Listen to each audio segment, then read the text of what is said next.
čus lidi, vítám vás na German 290. A ještě taky ten, Packa z Tepistanek nebo Hyperfake. no 792, tak to je jedno, ale teďka pokoušíme moc přírodní živly, takže 3, 2, to vidíte teďka hodně velký tvory. 1, teď.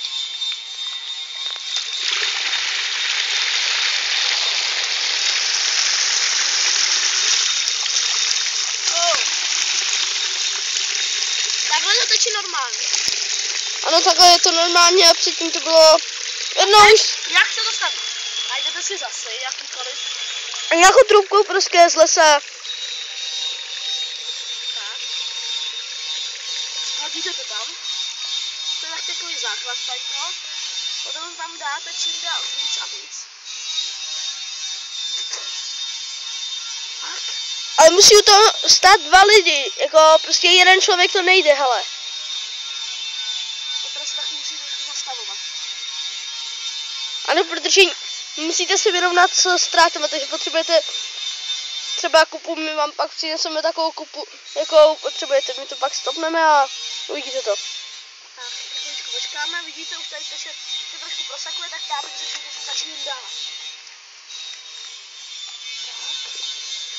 A teďka to počkej, nech to, aby to bylo už. Ne, ještě musíme jednou.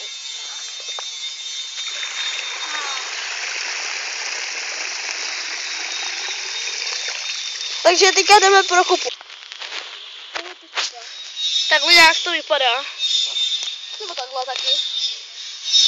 Takhle to máte v rybníku a tady takhle, když to necháte na souši.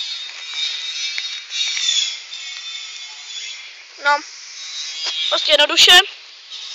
Půjdete asi proto. A vezmete to, já už to mám. Trošku si ho vezmete, my to tady už máme trošku předzbíraný. Jsem tady si dělal nějakou brigádku. A jinak tam už toho máme trošku hodně, tak se tam zase přesuneme.